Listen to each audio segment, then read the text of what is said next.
اچھا جی، یہ اب آپ کی جو تھدا آیا پورا ریئل ٹائم پرچیوں کا، اسے میں انشاءاللہ ڈسکس کرتا ہوں. دیکھیں، آپ جتنے لوگ یہاں بیٹھے ہیں وہ اس وجہ سے بیٹھے ہیں کہ آپ لوگوں نے سوشل میڈیا کے تھرو اس پلیٹ فارم کی دعوت حق کو سنا، جو اللہ کے محبوب صلی اللہ علیہ وآلہ وسلم کی مبارک دعوت ہے، اس سے امپریس ہو کے آپ یہاں بیٹھے ہوئے ہیں. تو اس کا مطلب ہے کہ میں نے وہ ساری باتیں ریکارڈ کروا دی ہوئی ہیں جو آپ کی ضرورت کی چیزیں ہیں. یہاں ہم برکت کے لیے بیٹھتے ہیں، ایک ملاقات ہو جاتی ہے. وہ میری ایک خواہش ہے کہ آپ لوگ یہاں پر آیا کریں، ایٹ لیسٹ ایک دفعہ تو زندگی میں ضرور اکیڈمی میں آئیں. تو میں تفصیل کے ساتھ ہر ٹاپک پہ نہیں بولوں گا سوائے جو کرنٹ ایشو ہوا کرے گا. آپ کی جو پرچیاں ہیں ان کے اوپر میرے تفصیلی لیکچرز ریکارڈ ہیں، میں انشاءاللہ ان کا حوالہ دے دوں گا. البتہ چونکہ یہ پرچی یہاں پہ جب آ جائے تو پھر میری ذمہ داری ہے کہ میں اس کے اوپر کوئی نہ کوئی ورڈکٹ ضرور دوں، ایک نٹ شیل کے اندر آپ کو موقف سامنے رکھ دوں. رہ گئے جو تفصیلی دلائل ہیں، کاؤنٹر آرگومنٹس ہیں، تو اس کے لیے پھر تفصیلی ویڈیوز میری ریکارڈ ہیں، وہ میں انشاءاللہ آپ کو بتاؤں گا. آپ ویسے بھی جا کے رومن میں جا کے رومن اردو کے اندر ٹائپ کریں جا کے یوٹیوب کے اوپر کسی بھی مسئلے کو، تو وہ میری ویڈیوز ایک نہیں درجنوں ویڈیوز، بعض اوقات سینکڑوں ویڈیوز ترتیب سے کھل کے سامنے آ جائیں گی. تو آج کل کے دور میں تو اتنا مسئلہ نہیں ہے. ایون آپ لوگ اس میں مائک میں بھی بولیں تو وہ بھی اس میں بھی سرچ کا آپشن موجود ہوتا ہے. لے جی، پرچیاں آپ کی شروع کرتے ہیں. کیا داڑھی رکھنا فرض ہے؟ جی، مرد کے لیے اتنی داڑھی رکھنا جسے عرف عام میں داڑھی کہا جا سکے، یہ فرض ہے. فرضیت کہاں ہے؟ قرآن کے اندر ہے. اس کے اوپر میری تفصیلی ویڈیو ریکارڈ ہے. جاوید احمد غامدی صاحب نے جو وسوسے ڈالے تھے نوجوانوں کو، میں نے سیٹل کیے ہیں.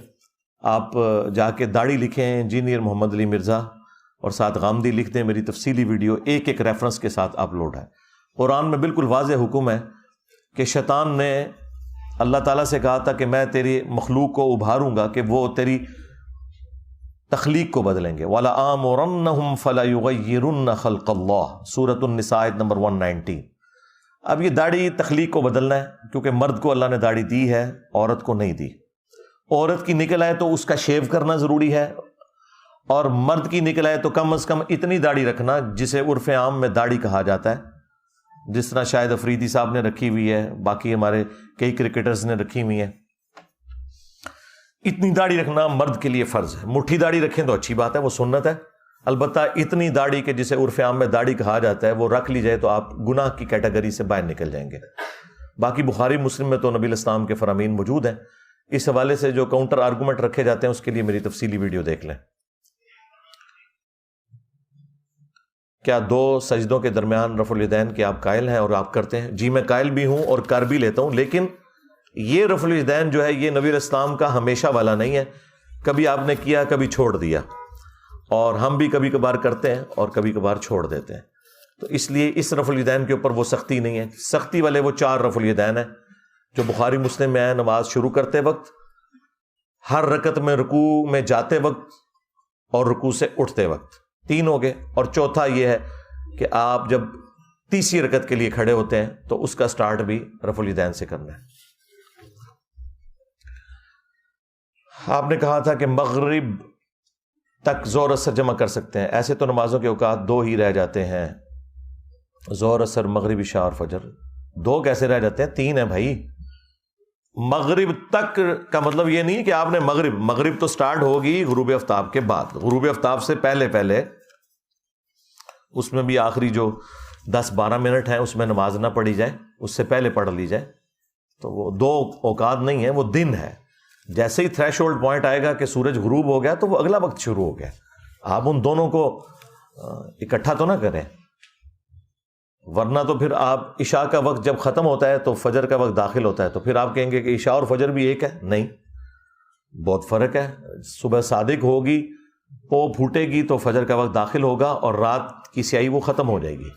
تو وہ آپ اس طرح کا معاملہ اس طرح بنانے سے نہیں بنتا.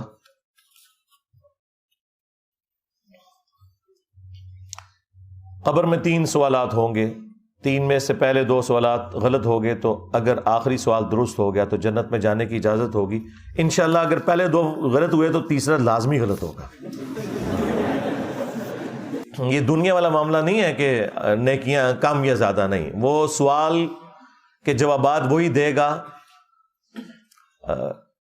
جس کے لیے آگے جنت مقدر ہونے والی ہے. ہاں، پہلا سوال تو ہے من ربو کا، تیرا رب کون ہے؟ جسے رب کا ہی نہیں پتا اسے رسول کا کہاں سے پتا ہوگا؟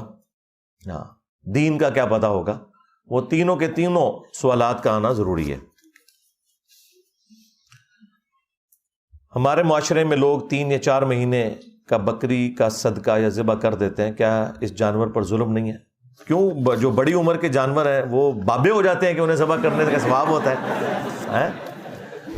اتنی نفرت نہ کریں کہ بابوں کو ذبح کر دیں اور بچوں کو نہیں.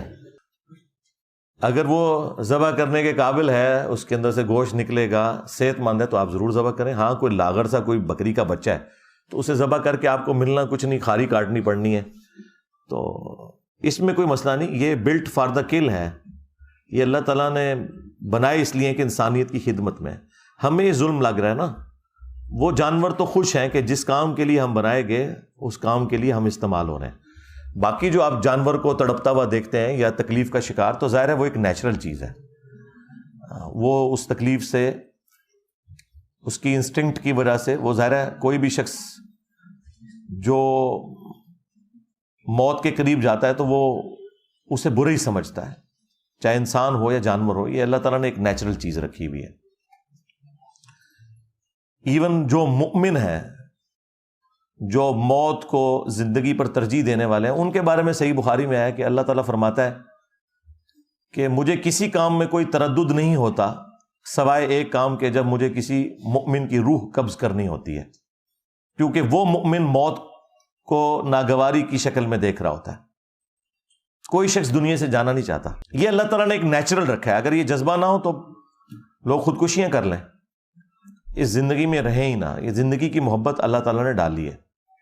تو اللہ تعالیٰ فرماتا ہے کہ میں اسے اپنے پاس بلانا چاہ رہا ہوتا ہوں، تو پھر اللہ تعالیٰ اسے فیملیئر کرتا ہے، جنت کی نعمتیں موت کے وقت دکھاتا ہے تاکہ وہ خود ایگری کرے کہ ہاں میں نے اب دنیا میں نہیں رہنا.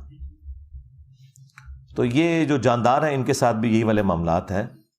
تو آپ بے فکر رہیں، اللہ تعالیٰ نے انہیں بنائے اس کام کے لیے.